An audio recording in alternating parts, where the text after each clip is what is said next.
We opened in August of 2008, but I didn't come on board until October of 2008 because I left one job because they recruited me over to this job. And so I already had a vacation plan, so I went ahead and took my vacation. Under Dr. Rollo, the president of the university at the time, one of his new initiatives was to bring diversity to the campus, and so he asked Joe Munoz and Flor Madero to go ahead and head up the Multicultural Center. And they recruited me for the position and interviewed several other people for the other positions here at the university. I've been at ASU for 5 years now. I've used the center regularly for about 2 years now. I've just come here to do homework, to visit some of my peers, to get advice from some of the staff members here. I am a student assistant here at the Multicultural and Student Activities Program Center. I have been here a year now.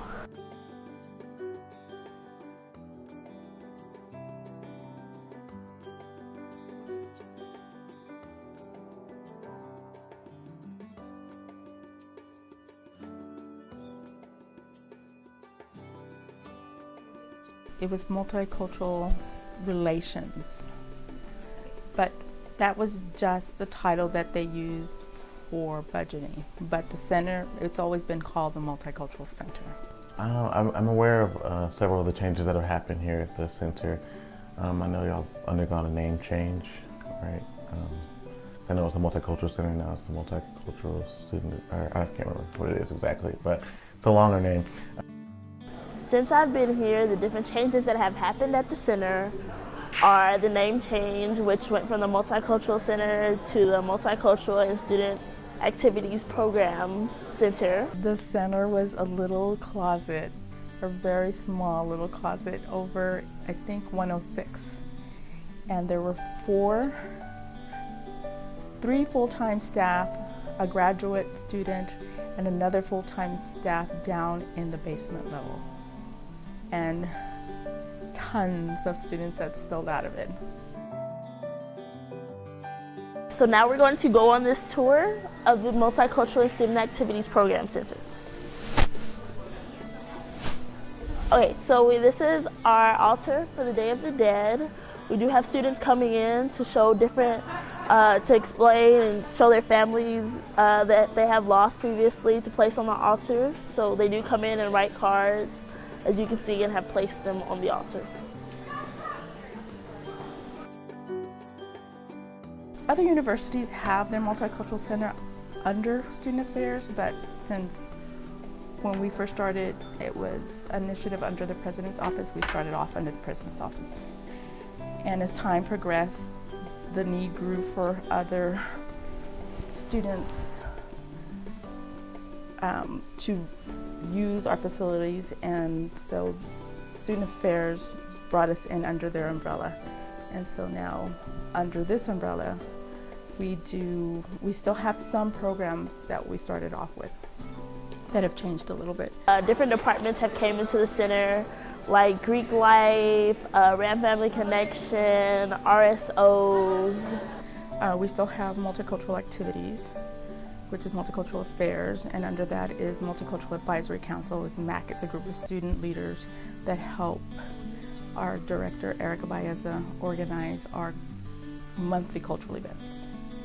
And then we have Greek Life, which Amanda Ritchie is in charge of, and Robert Garcia has the Registered Student Organizations, and I have Family Relations. And under Family Relations is the Host Mentoring Program, which used to be the host program, the first generation host program.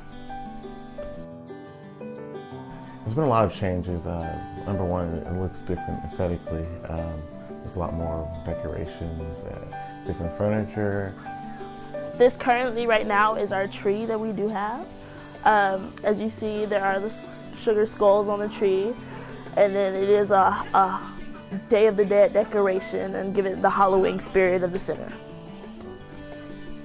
I think the changes have as a whole, I think the changes are good for the center, just because there are different departments here now. You have the Greek life here and other departments, which will really help attendance go up here.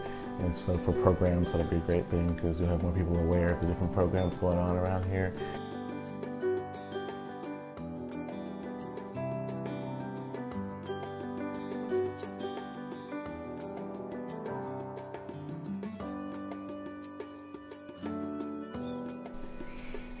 When we first opened, students used to come in to watch the staff, because we're a very lively group, very diverse group.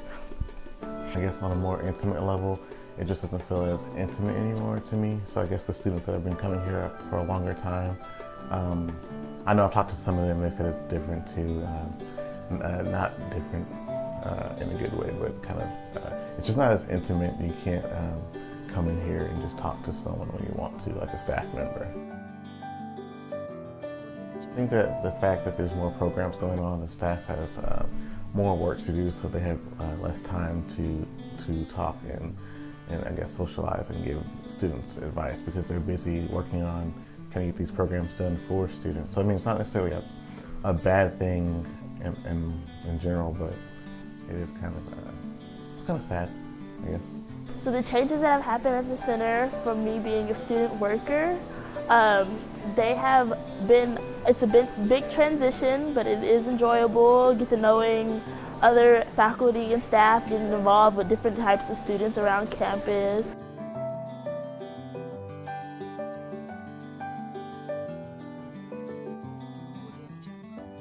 The book swap was a program implemented here to help students get books for better fees because the bookstore is kind of high. And so with the book swap, students can come in here and name the price that they want to sell their books for, and then other students can come in here and buy those books that were sold by students. And it allows one student to make a profit and then one student to save money on books as well.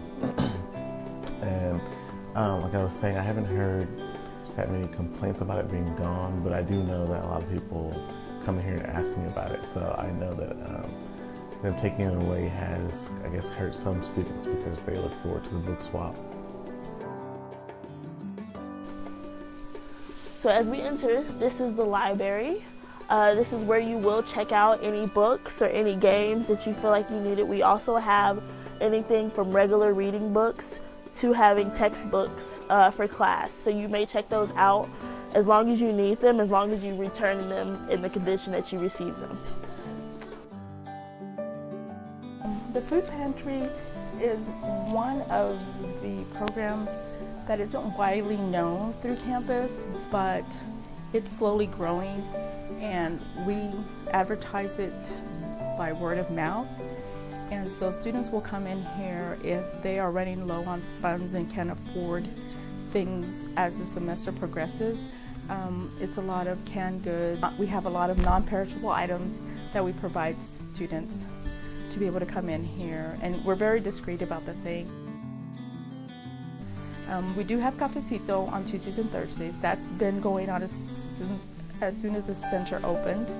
And it's nice because if you can't afford that cup of coffee every day, and then on Tuesdays and Thursdays you get a break from having to spend that money. And so we let people know that they can bring in their own thermoses, their own cups and stuff. And that's nice because then they walk away knowing that they have a nice hot cup of coffee to start the morning. I love coming here every Tuesday and Thursday to get coffee right before class. It is a very entertaining job. We are always on the go, but there are benefits from this job. They have done a good job transitioning. I don't want to sound like I don't like the way the Multicultural Center is being run now, but so I guess I don't really know any changes that could be made, but I like all the changes that they have made.